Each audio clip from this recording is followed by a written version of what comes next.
up, tribe? How you guys doing? Go ahead and hit that subscribe button, and I hope you like this video. This is going to be your review. This is going to be your review for the Real Housewives of Dallas reunion part 1. Thankfully, we only have 2 parts because for once we are equating the season to the reunion. So anyway, let's get into it. Let me just listen. I'm gonna be all over the place with this reunion, which I normally am with reunions, but let me start at the beginning. Brandy, I think I said this on one of my lives. Brandy and Kary are in quarantine because the way Andy worded it was there was a positive test. He never said who was positive, but later on in the episode, Deandra says it's Kary. But I think Deandra was just maybe being a little catty because in the moment she was being catty. I think that maybe somebody they were around might have tested positive, but they said they feel fine. And Brandy actually has her daughter with her. She had just had her daughter. I think she said her daughter was 7 weeks old. Breland, I believe, is the baby's name is Breland. The majority of this episode really centered mainly around Kary. Towards the end, we got into a little bit of Tiffany stuff. So let's just start from the beginning and work our way up. The motif, it's like it's a South Fork motif. But the ladies have on like black gowns. Black and white, I think, was the color combo. Kameron seems to have a stick up her butt from the very beginning. What I found out by the end of this part 1 is that Tiffany and Kameron have been going at it on social media basically most of the season. As you guys know, when I'm reviewing a show, I try to stay away from a lot of the online stuff, a lot of the social media stuff, because I really want to just review the show in front of me. So I honestly did not know what was going on back and forth between Kameron and Tiffany. And Andy even said at one point things got so bad that producers had to step in because of the way they were tweeting each other at one point. So let's just jump into it. We start off talking about what? I give you 5. I give you one guess to find out what we were talking about. Quarantine and how the ladies were being, they were going crazy in quarantine. And so we've got a whole motif of them acting a fool because they're finally able to go out and have a good time. Okay, great. Now, they get into this whole thing with Deandra and Kary. They go through the whole thing about Kary being a bully. Is she a bully? Isn't she a bully? Did she bully Deandra? And her and Deandra have this whole back and forth. Come to find out, on 1 minute, because Deandra had COVID and she was really sick. I think her and Mama did. They were really, really sick. Deandra was in a wheelchair for a while, and it was really bad. Now, in one moment, Kary said that she checked on Deandra and she talked to Deandra, and she even came by and visited Deandra when she got home from the hospital. But then later on, Deandra said she didn't talk to Kary. I'm confused at it. Did they talk or did they not talk? Were you there? I believe Kary. I'm gonna be honest. I think maybe the way this was edited, because it didn't make sense. Have you guys been speaking after taping? And for Deandra to say, no, I haven't called her, I haven't talked to her, and Kary say, well, no, she hasn't reached out to me. But then you were there for her. You called her while she was in the hospital. You came by the house. She said, I even spent the whole day shopping for a pair of pajamas that she wanted. That part didn't make sense to me. I think it was something lost in translation with the editing. I think maybe there was, I don't know. But it just didn't make no sense to me because all of that has happened since taping. She was in the hospital. She had COVID. Like, all of that happened after the fact. So, some just don't make no damn sense. But, okay. Then we find out that Kary, and I feel like they use this to sort of explain why Kary was the way she was this season. But like I've been saying from the beginning, and I will continue to say, Kary was like this last season. So I feel like we're trying to give her a pass this season, and part of the reason is because Leanne is not there as a buffer. Period. Leanne is not there as a buffer. So that's and it's funny because Leanne tweeted something because they, at the end of this episode for the previews for next week, they sort of accused Leanne of sending Brandy's daughter a video that video that was circulating about Brian cheating. Now, Brandy came back and responded and said, I never said it was you, blah, blah, blah. But the way that clip was edited, and again, you know how they show you previews. They're going to make it salacious because they want you to watch. But I can also understand Leanne being upset by it, like, whoa, whoa, whoa, how the fuck did my name get in this? I'm not even on the show. How did my name even come up? I told y'all, I'm telling you, I feel like Leanne's coming back to the show next season. I mean, I don't know if she wants to or not, but I feel like they're gonna call her. They're gonna call her. Now, they had this whole thing with Kary talking about the fact that her and her husband have decided to separate, and that during the filming of the season, they were really going through it, and maybe she was taking it out on the other ladies, maybe she was nasty, maybe she was drinking too much, all because of what was going on. And honestly, I feel like they're going to use that to explain Kary's behavior throughout this whole season. So, and don't get me wrong, I'm sorry to hear about her and her husband separating. That's not fun. Nobody wants to hear that. But, you know, your bad behavior didn't start this season. And I'm going to just leave it at that. She does have a prenup, so she said she's going to have to work. Like, they sold their home. She did, Deandra said that they did buy a townhouse. And I guess that's where Kary's living. She said, you know, basically she said, I got a little piece of change, but it ain't enough to live off of, and I'm gonna have to go and give me a good 9 to 5. I'm gonna have to go ahead and get this jewelry company and kick it in to you know, high gear.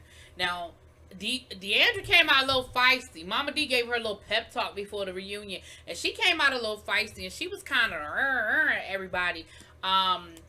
She kind of came at Stephanie a little bit. She kind of came at Kameron a little bit, you know. And I was just like, ooh, okay, Deandra, you doing a lot right now, girl. And of course, they were talking about the tweets and stuff. And this is what I'm going to say, you guys. I'm going to say this. And I've said this before. I've quoted this before. Candy Bird said this. She said, being on a reality show, it's almost like you live things 3 times. You live it when you did it, when they filmed it. You live it when you see the episode, and you relive it, and then you relive it at the reunion when they talk about it. So the reality is, something that was resolved during the season can totally kick up after the season is over, based on the show, based on the edit, and based on fan reaction. And so some of the things that they were coming at Deandra about, that she was tweeting about, it was in direct response to that particular episode, even though the issue may have been resolved. I feel like it was the same thing with Kary when they kept bringing up things between Kary and Tiffany was like, well, like pushing her in the pool and stuff. And Tiffany was like, well, I forgave her for it. But the reality is, it kept coming up because we're talking about it at the reunion. That doesn't mean I don't forgive you. That doesn't mean I didn't mean it when I said it. That conversation came up about Tiffany and Kary actually having a lot in common, both being daughters of immigrants, having challenging relationships with their parents, and Tiffany saying, you know, that basically her and Kary did have a lot in common, but she didn't really, you know, reach out to Kary like maybe she could have, or should have, I should say.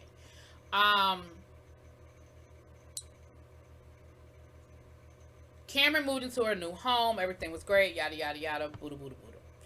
Then we get into Tiffany.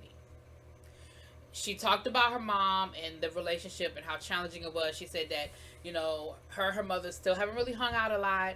Even though her mother is fully vaccinated, you know, her mother still won't really come over and hang out too much. She said that her dad has told her she's an idiot for being on this TV show. And so it doesn't sound like the relationship has gotten a whole lot better. But I think the foundation is there. Then the reunion goes to shit. Because Kameron and Tiffany start going at it. Kameron done printed out the text messages, the Twitters, the tweets, the Instagrams, and ultimately, I'm going to tell you what the shit boils down to. It's 2 things with Kameron that it boils down to. Kameron is embarrassed, and Tiffany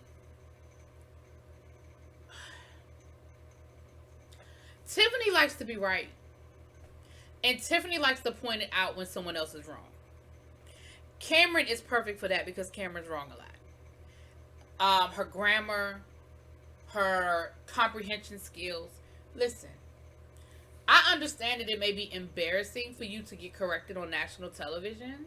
And I even understand that you might not appreciate the fact that not only does Tiffany point it out in real time, like when y'all are filming, but Tiffany has made some really nasty tweets in response to your lack of comprehension skills. But this is what I'm going to say to you, Miss Kameron. Step your pussy up. It's not like she's making stuff up about you. You are butchering the English language. You were on Watch What Happens Live and they gave you 5-word association and you got them all wrong. You have repeatedly done it on the show. The problem is Tiffany calls your ass out and the rest of the ladies just let you get away with it. So you in your feelings about Tiffany. And let me say this, and y'all ain't gonna like where I'm about to go. So I'm gonna tell y'all now, if you can go on and click it off right now because y'all ain't gonna like where I'm about to go. There was some level of how dare you correct me.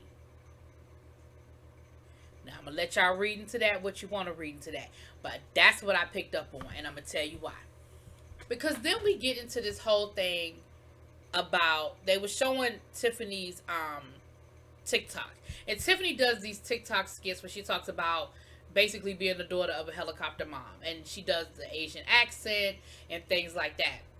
Kameron was trying to make a big deal about Tiffany being racist. And it's a stereotype. It's stereotypes and racist. And I don't understand. That was a stereotype. I mean, I was very disturbed. I mean, does your mother really throw a shoe at you? I was really disturbed by that. Listen, let me tell you something, Kameron. Maybe in the household you grew up in, you got put in time out, or you got a little pony taken away from you when your ass did something wrong. But let's be clear. Her mama threw a shoe, and like she said, well, my mama's house shoe was the shoe of choice, and I got shoes and anything else thrown at me when my mother felt like it, and I felt like there was judgment in that, almost like parents wouldn't throw shoes at kids. Child by child by. Sometimes in certain households, things just go flying. You come out your mouth wrong, you say something that your mama don't like, she pick up the closest thing to her and she throw that shit, and it just is what it is. Then Kameron gonna say that she felt like Tiffany set her up with the whole chicken foot thing because, well, you know I'm a picky eater and I feel like you set me up.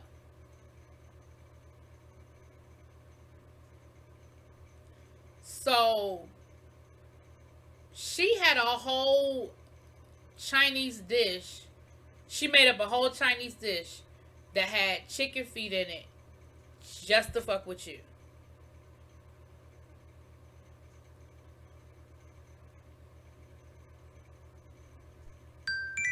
The restaurant just happened to have it on this menu. They made up a whole menu with chicken feet on it just to mess with Kameron.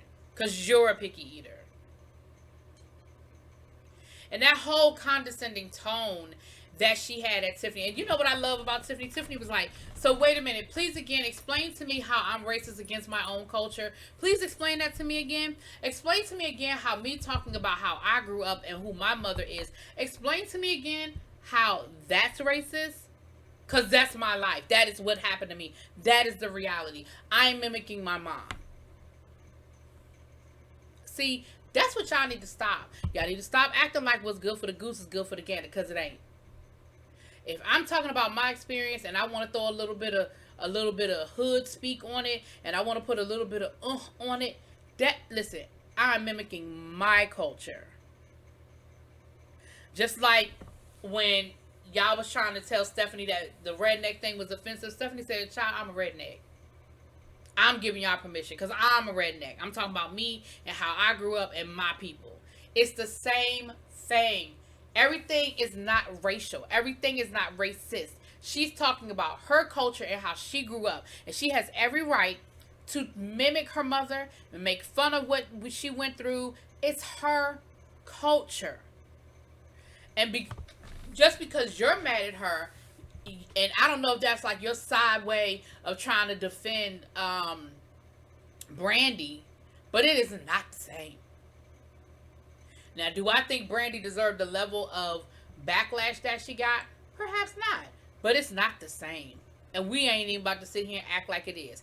And let me say this. Kudos to you, Tiffany, for coming back at Kameron so calm, cool, and collected, and making her look even dumber than her ass is. Don't be mad at Tiffany because you don't have basic comprehension skills and you don't have a vocabulary that expands past trophy wife. Don't get mad at Tiffany. Now, Kameron, you got on my good side this season, but this reunion, this little clip, you went right back to my bad side because I felt like you was trying to come at her and try to low-key call her racist and be mad at her because your ass is ignorant. Anyway, I'm done. That's it. That's all. We got part 2 next week, and that's it. Thank God they're not stretching this out for 3 episodes because it just ain't 3 episodes here. Quiet as it's kept. If they cut down some of that Kary shit, we could have got it all in tonight. But I feel like next week we're going to get into Brandy and her situation. We'll see. I'll talk to y'all later.